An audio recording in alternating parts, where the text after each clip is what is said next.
मैं doctor Shikha Agarwal, associate professor, government college Sujangarh, BA part second की class में आज हम पढ़ेंगे राज्यपाल की स्थिति, भाग 2।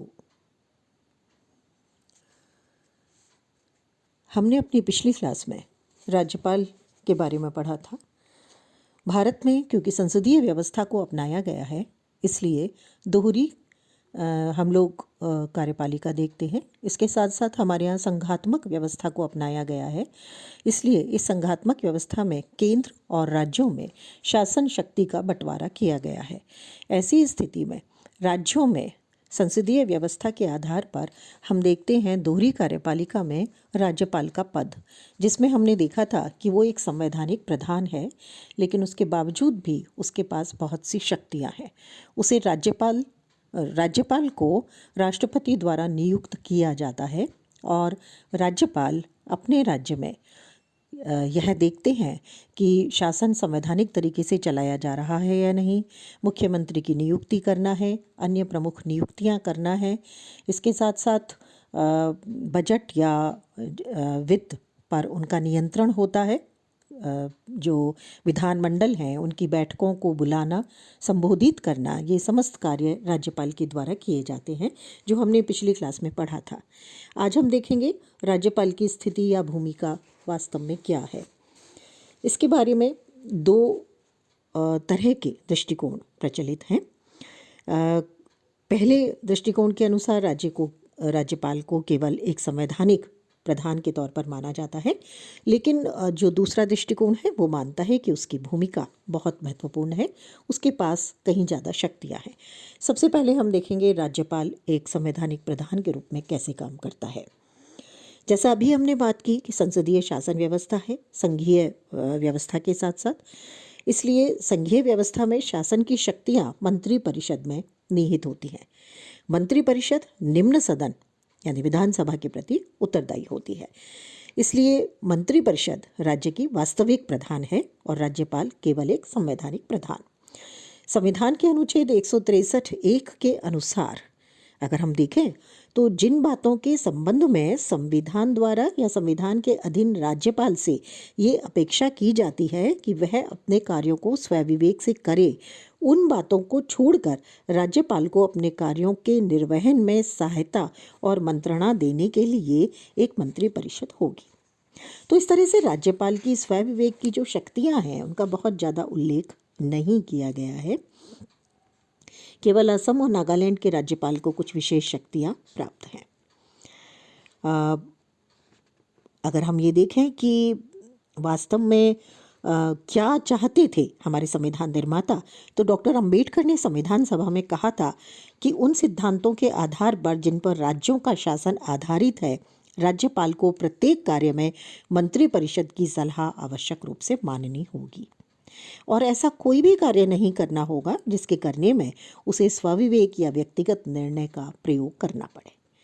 तो इस तरह से संविधान निर्माता भी एक तरह से यही मानते थे कि संवैधानिक अध्यक्ष है और मनोनयन का जो तरीका है वो भी इसीलिए है कि वो उसे संवैधानिक प्रधान बनाना चाहते थे, वास्तविक प्रधान नहीं बनाना चाहते थे। और कोई भी ऐसा काम राज्यपाल नहीं कर सकते जो बिना मंत्रिपरिषद की सलाह के किया जा सके। लेकिन कुछ हम उदाहरण देखें तो जो राज्यपाल हैं, पूर्व राज्यपाल, उनका भी यही कहना था। जैसे सरोजनी नायडू ने कहा कि सोने के पिंजरे में बंद चिड़िया की तरह से वो हैं। श्री प्रकाश एक राज्यपाल जब बने तो उन्होंने कहा, मुझे पूरा विश्वास है कि मैं केवल संवैधानिक अध्यक्ष हूँ जिसे छूटी हुई जगहों पर हस्ताक्षर करने के अलावा और कुछ नहीं करना है। इसी तरह से श्रीमती विजयलक्ष्मी पंडित ने कहा था कि यदि कोई व्यक्ति इस पद को स्वीकार करता है तो उसको पद नहीं वरन वेतन का आकर्षण है। दूसरी स्थिति जो है वो है राज्यपाल संवैधानिक अध्यक्ष से कुछ अधिक है। उसके पास में हम अगर देखें तो कुछ शक्तियां ऐसी हैं जो उसे वास्तविक प्रधान बना सकती हैं। इस रूप में राज्यपाल के पद का अध्ययन दो रूपों में किया जा सकता है। पहला है संविधान निर्माता राज्यपाल को क्या भूमिका देना चाहते थे, और दूसरा है राज्यपाल पदधारी व्यक्ति के विविध परिस्थितियों में उन्होंने क्या भूमिका निभाई है। अगर हम देखें तो शासन में, राज्य के शासन में वास्तविक शक्तियां नहीं होते हुए भी शासन में उसका स्थान बहुत सम्मानित और प्रतिष्ठित है। और अगर राज्यपाल प्रभावशाली व्यक्तित्व के व्यक्ति हैं तो ऐसी स्थिति में वो मतभेद दूर करने में भी सहायक होते हैं, विरोधी पक्ष के साथ भी सुचारू रूप से कार्य कर लेते हैं। जैसा कि एमवी पायली ने माना कि राज्यपाल मंत्रिमंडल का सूझबूझ वाला परामर्शदाता है जो राज्य की अशांत राजनीति में शांत वातावरण पैदा करता है। अगर हम देखें कि क्या उनके पास में वास्तविक शक्तियां हैं, तो जैसा कि राज्यपाल की स्वविवेक की शक्तियां हैं उनको हम देख सकते हैं। दुर्गादास बसु और एमसी तलवार ने अपनी जो पुस्तकें हैं उनमें राज्यपाल की कुछ स्वविवेक की शक्तियां दी हैं। सबसे पहली शक्ति है मुख्यमंत्री की नियुक्ति। यदि स्पष्ट बहुमत है तब तो सीधे सीधे नेता चुन लिया जाता है, लेकिन अगर स्पष्ट बहुमत नहीं है किसी भी दल के नेता को या दल को, तो ऐसी स्थिति में राज्यपाल अपनी स्वविवेक की शक्ति का प्रयोग करते हैं और उस स्थिति में वो निर्णय करते हैं कि किस व्यक्ति को नेतृत्व दिया जाए कि स्थायी सरकार का गठन हो सके। इसमें बहुत बार इस तरह की समस्याएं आई हैं। 1952 में सी राजगोपालाचारी के सामने आई। उड़ीसा में हरे कृष्ण मेहताब ने जिस तरह से नियुक्तियां की, 1963 में उड़ीसा और केरल के मुख्यमंत्रियों के समय नियुक्तियां की गई। हाल ही में अभी कर्नाटक में इस तरह से हुआ था। तो काफ़ी हद तक हम इसको देखते हैं कि राज्यपाल की भूमिका महत्वपूर्ण हो जाती है और जिसके माध्यम से संवैधानिक हस्तक्षेप भी होता है। दूसरा आता है मंत्रिमंडल को भंग करना। ये भी राज्यपाल की स्वाविवेक की शक्ति है कि वो मंत्रिमंडल को हटाने के लिए राष्ट्रपति से सिफारिश करे कि संबंधित राज्य में राष्ट्रपति शासन लागू कर दिया जाए। कुछ विशेष परिस्थितियों में राज्यपाल ऐसा कर सकते हैं। यदि राज्यपाल को ये विश्वास हो जाए कि मंत्रिमंडल का विधानसभा में बहुमत खत्म हो गया है, तो वो मुख्यमंत्री को इस्तीफा देने के लिए या विधानसभा का अधिवेशन बुलाकर अपना बहुमत प्रमाणित करने के लिए कह सकते हैं। और अगर मुख्यमंत्री अधिवेशन बुलाने के लिए तैयार नहीं हो तो ऐसी स्थिति में राज्यपाल मंत्रिमंडल को हटा सकते हैं। दूसरा जो एक हम कहें कि स्थिति हो सकती है वो है मंत्रिमंडल के प्रति यदि विधानसभा में अविश्वास का प्रस्ताव पारित हो जाए तो और उसके बावजूद भी मंत्रिमंडल अगर इस्तीफा नहीं दे तो राज्यपाल उसको हटा सकते हैं। तीसरी स्थिति आती है जब मंत्रिमंडल संविधान के अनुसार कार्य नहीं कर रहा हो, ऐसा राज्यपाल को लगे और उसकी नीतियों से देश या राज्य के लिए खतरा हो, या फिर केंद्र और राज्य के बीच संघर्ष बहुत ज़्यादा उत्पन्न हो रहा हो, तो भी मंत्रिमंडल को राज्यपाल हटा सकते हैं। अगली परिस्थिति आती है कि स्वतंत्र ट्रिब्यूनल द्वारा मुख्यमंत्री को अगर भ्रष्टाचार के आरोप में दोषित घोषित कर दिया जाता है तो भी राज्यपाल उन्हें हटा सकते हैं। इसके अलावा ऐसी स्थिति में भी हटाया जा सकता है जब जैसे ऐसी कई बार राजनीतिक स्तर पर परिस्थितियां आ जाती हैं, जैसे शासन में जो भागीदार दल है उसे जो समर्थन देने वाला दल है अगर वो अपना समर्थन वापस ले लेता है तो ऐसी स्थिति में सरकार के सामने संकट उत्पन्न हो जाता है और राज्यपाल सरकार या मुख्यमंत्री को और मंत्रिमंडल को हटा सकते हैं, बर्खास्त कर सकते हैं। तीसरा आता है विधानसभा का अधिवेशन बुलाना। सामान्य रूप से मुख्यमंत्री के परामर्श पर राज्यपाल अधिवेशन बुलाते हैं, लेकिन अगर राज्यपाल को ऐसा लगे कि परिस्थिति असाधारण है तो वो स्वविवेक से भी विधानसभा का अधिवेशन बुला सकते हैं जिस पर तुरंत विचार किया जाना आवश्यक हो। ऐसे भी कुछ महत्वपूर्ण मामले हो सकते हैं तो अनुच्छेद 174 के तहत विधानसभा के अधिवेशन की कोई तिथि निश्चित कर सकते हैं। इसके लिए वो मुख्यमंत्री से परामर्श करने के लिए भी बाध्य नहीं है, चाहे मुख्यमंत्री को विधानसभा के बहुमत का समर्थन प्राप्त हो। इसके अलावा भी परिस्थिति हो सकती है जैसे राज्यपाल को मुख्यमंत्री के बहुमत के संदर्भ में अगर कोई संदेह हो जाए तो मुख्यमंत्री से तुरंत या जल्दी ही अधिवेशन बुलाने के लिए कह सकते हैं, या फिर मुख्यमंत्री द्वारा परामर्श स्वीकार अगर नहीं किया जा रहा तो स्वयं भी अधिवेशन बुला सकते हैं। जैसा कि संविधानविद डॉक्टर एमएल सिंघवी ने कहा कि मंत्रिमंडल के बहुमत की जांच करना राज्यपाल का ऐसा स्वाभाविक अधिकार है जिसके लिए वह मंत्रिमंडल के परामर्श के विरुद्ध भी अपनी इच्छानुसार विधानसभा का अधिवेशन बुला सकते हैं। इसके अलावा विधानसभा को भंग करना, अगला जो उनकी शक्ति है स्वविवेक की, वो मुख्यमंत्री को ऐसा परामर्श दे सकते हैं। परामर्श मुख्यमंत्री का मानने से इनकार भी कर सकते हैं और मुख्यमंत्री के परामर्श के बिना भी विधानसभा को भंग कर सकते हैं।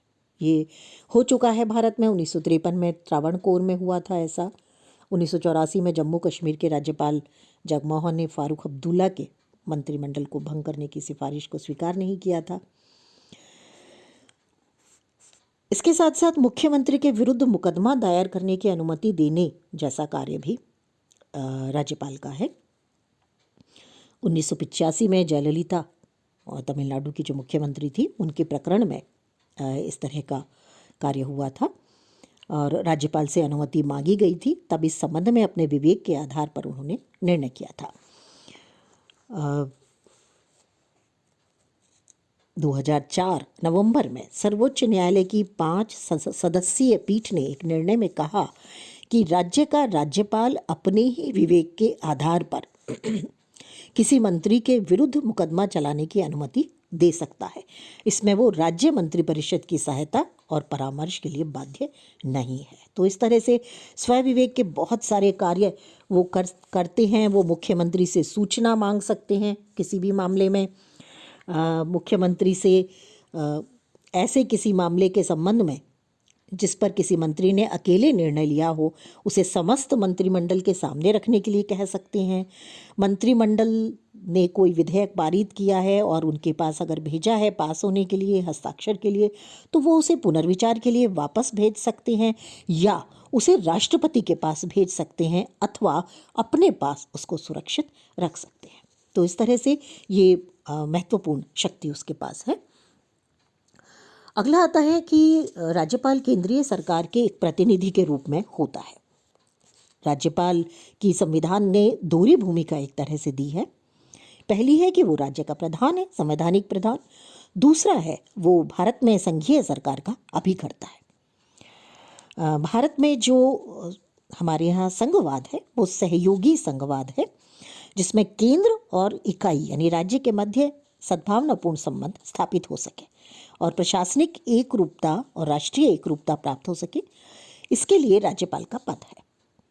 जैसा कि विधानसभा में के एम मुंशी ने कहा, राज्यपाल संवैधानिक औचित्य का प्रहरी और वह कड़ी है जो राज्य को केंद्र के साथ जोड़ते हुए भारत की एकता के लक्ष्य को प्राप्त करता है।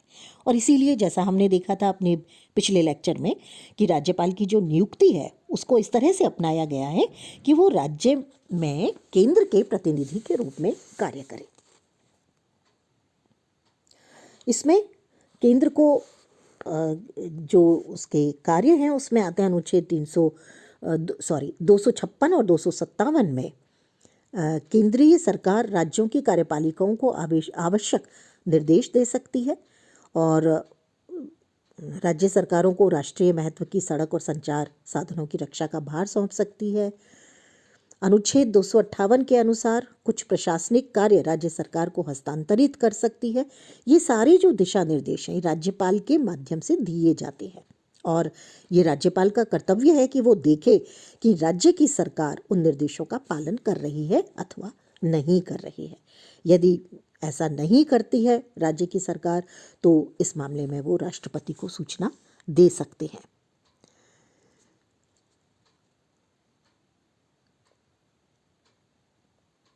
और यदि वो नहीं मानते हैं तो राज्यपाल मंत्रिमंडल को चेतावनी दे सकते हैं।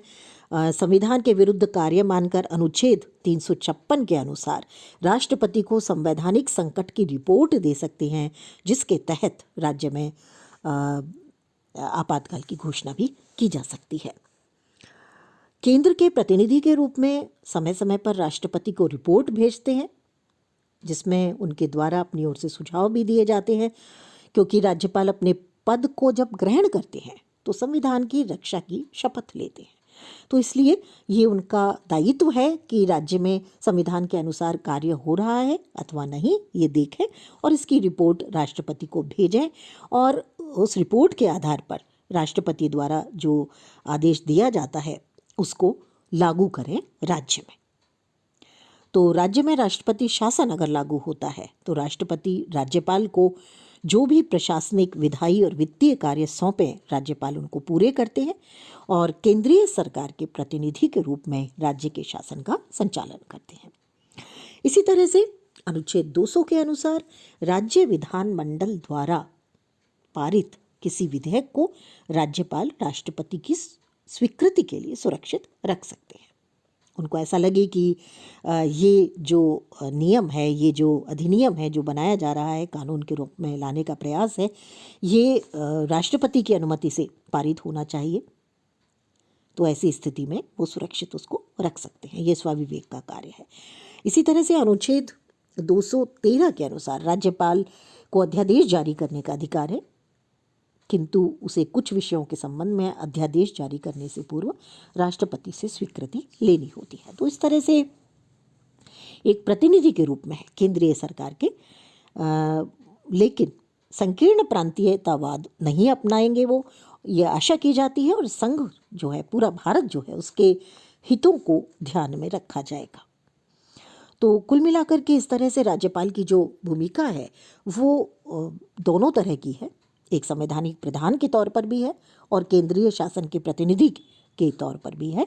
कभी कभी देखा गया है कि व्यवहार में राज्यपाल की जो दूसरी भूमिका है, जिसमें वो केंद्र के प्रतिनिधि के तौर पर कार्य करते हैं, वो ज़्यादा प्रभावी हो जाती है, और तब ज़्यादा प्रभावी हो जाती है जब केंद्र में जिस राजनीतिक दल की सरकार है और राज्य में किसी अन्य राजनीतिक दल की सरकार है या विरोधी दलों की मिलीजुली सरकार है, तो उस स्थिति में परस्पर विरोधी स्थितियां उत्पन्न हो जाती हैं। हम देखें कि राज्यपाल का जो पद है उसके संबंध में बहुत सारे लोगों का मानना है कि जो उसकी व्यवस्था है उस पर पुनर्विचार की आवश्यकता है। ऐसा इसलिए माना गया क्योंकि कुछ लोगों का मानना है कि राज्यपाल का जो पद है उसे बहुत ज़्यादा सम्मान की दृष्टि से नहीं देखा जा रहा, उसका अवमूल्यन हो रहा है।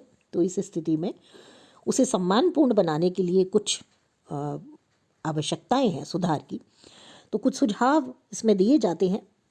पहला है कि राज्यपाल का पद जो है उस पर किसी सर्वमान्य, योग्य और प्रतिष्ठित व्यक्ति को नियुक्त किया जाना चाहिए। ऐसे व्यक्ति को नहीं उस पर नियुक्त किया जाना चाहिए जो विवादपूर्ण रहे हों या जिनका जो अतीत है वो बहुत जिसे हम कहते हैं निष्पक्ष नहीं रहा हो, तो ऐसे लोगों को नहीं बनाना चाहिए। दूसरा, माना जाता है कि राज्यपाल की नियुक्ति से पूर्व जो संबंधित राज्य है उसके मुख्यमंत्री से भी विचार विमर्श अनिवार्य कर देना चाहिए, जैसा कि सरकारी आयोग ने सुझाव दिया था कि अनुच्छेद 155 में इस प्रकार का संशोधन होना चाहिए। अंतर्राज्यीय परिषद की स्थायी समिति की 1 सितंबर 2000 को बैठक हुई और इस बैठक में भी आम सहमति बनी कि राज्यपाल की नियुक्ति के पूर्व संबंधित राज्य सरकार से अनिवार्य सलाह ली जानी चाहिए, जिससे संदेह और मतभेद कम से कम हो। तीसरी स्थिति आती है इसमें, किसी भी व्यक्ति को जब राज्यपाल पद पर नियुक्त किया जाए तो उसे एक ही बार नियुक्त किया जाए, ताकि जो जिसे हम कहते हैं अनुचित निर्देशों के संबंध के सामने समर्पण करने की का जो तरीका है राज्यपाल का, वो ना हो। यदि बार बार बनने की इच्छा किसी राज्यपाल में है तो वो ऐसी स्थिति में केंद्र के अनुचित निर्देशों की पालना भी राज्य में कराने की कोशिश करेंगे। तो जैसा कि प्रशासनिक सुधार आयोग ने रिपोर्ट में सुझाव दिया था कि किसी भी व्यक्ति को केवल एक बार ही राज्यपाल पर नियुक्त किया जाए, इसे भी लागू किया जाना चाहिए। चौथा है, 1970 में नियुक्त भगवान साय समिति ने अपनी सिफारिश में कहा था कि किसी मंत्रिमंडल को बहुमत का विश्वास प्राप्त है या नहीं, इस बात का निर्णय राजभवन में नहीं होना चाहिए बल्कि विधानसभा में होना चाहिए। तो ये भी बहुत आवश्यक है, अन्यथा एक खतरनाक स्थिति उत्पन्न हो जाती है जब मुख्यमंत्री मंत्रिमंडल जब विश्वास मत प्राप्त करते हैं और राज्यपाल उन स्थितियों को स्वीकार करने से इनकार करते हैं। 5वीं स्थिति आती है कि जब विधानसभा में दलीय स्थिति स्पष्ट ना हो तो मुख्यमंत्री पद के लिए एक से ज़्यादा दावेदार हों या फिर ऐसा हो, और मुख्यमंत्री के चयन और मनोनयन में राज्यपाल को अपने विवेक का प्रयोग करना होगा। लेकिन ऐसी स्थिति में परंपरा का निर्वाह किया जाना चाहिए कि जिस भी मुख्यमंत्री को इस स्थिति में बनाया जाएगा, नियुक्त किया जाएगा या मनोनीत किया जाएगा, उन्हें 3 दिन के अंदर विधानसभा का अधिवेशन बुलाकर अपना बहुमत स्पष्ट करना होगा। ज़्यादा समय नहीं देना चाहिए, उससे मोल भाव की स्थिति बनती है, विवाद उत्पन्न होते हैं, राजनीतिक तनाव आता है।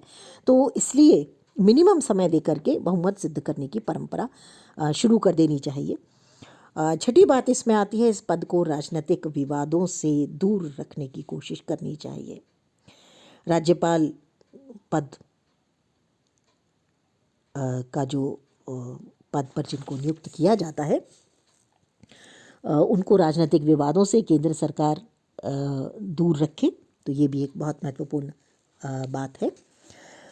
हालांकि कोई ऐसा पूर्ण दिशा निर्देश इस संबंध में नहीं बना है, लेकिन इसके बावजूद भी राज्यपाल का पद जो है वो स्वविवेक से विभिन्न सर्वोच्च निर्देश देते हैं और निश्चित रूप से एक स्वतंत्र दृष्टिकोण और निष्पक्ष दृष्टिकोण के व्यक्ति को इस पद पर नियुक्त किया जाना चाहिए, जिससे राज्य में सम्मानपूर्ण तरीके से इस पद को की गरिमा बनी रहे। आज की क्लास के लिए इतना ही। धन्यवाद।